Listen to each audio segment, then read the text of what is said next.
So I'm here to show you how the takedown of these crochet braids really is. Stay tuned. Hi guys, so I know that this braid pattern looks familiar. I'm basically finished.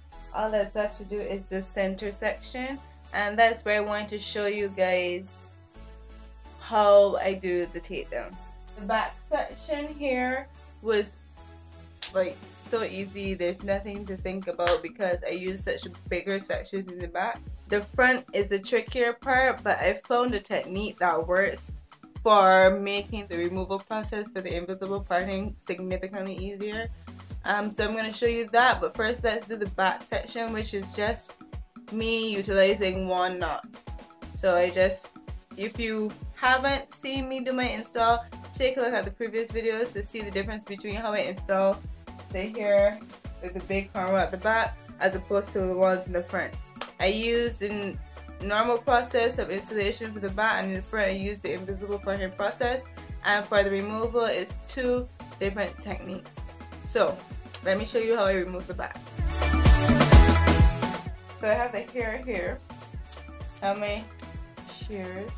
I separate it in two to make it more manageable. Just feel to make sure that the scissors is nowhere close to my hair. Rub it a little bit to loosen the knot. And you're simply then just gonna pull the pieces out. And this is what you get. What I do too to help is that I just do this. And that breaks up the knot. And you just pull off the excess. And then remember, I placed two hairs at the end to help to add some hair flowing down after I fold the braid upward. So now we just simply slide those off. And that's basically the end. The technique that I'm going to show you right now is all about being able to differentiate between the hair that you did to fold over and the hair that you did the knots with. So remember when I showed you the installation, there was two sets of hair, the front and the back, and you took piece and you knotted that and allowed the one that was in the back to flow over to cover the one in the front, the knot in the front. Well, now that hair that you wanted to mask the knots with, that is the top piece of hair. The one with the knots is the underneath. So what you have to cut is the one with the knots, because what you're trying to do is break up the knots. The knots are the part that is completely stopping you from pulling the hair out. Obviously, the knots are what secure the style. Once you break up the knot, there's nothing stopping the hair from falling out. So you just pull it and let it go. So that's what we're going to do. First step we do is we're going to separate the hair. Once we have differentiated between the underlying and the over flap one to seal the knots, this is the section that has the knots, the one underneath. So we have to cut the knots off from this one. It's all about cutting the knots as close as possible. Okay, yeah, that's my French. As close as possible. So I like to break it up in pieces. Don't get too confident. That's okay.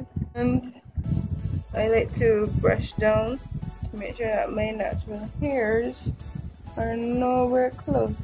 I feel with my finger where the knot is, and then cut.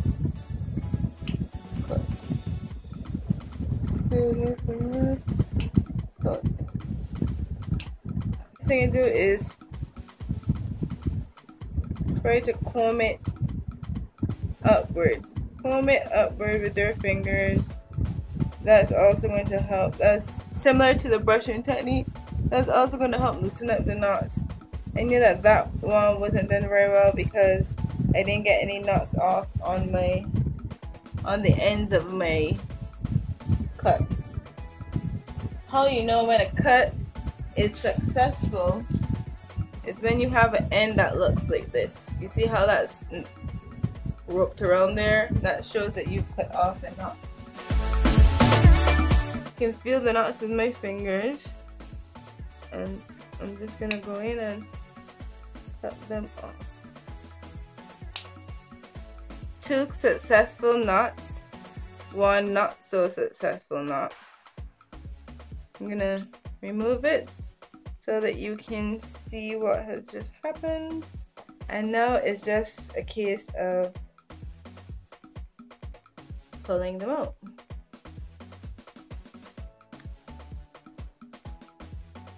Yep, that is it. There were some that weren't so successful.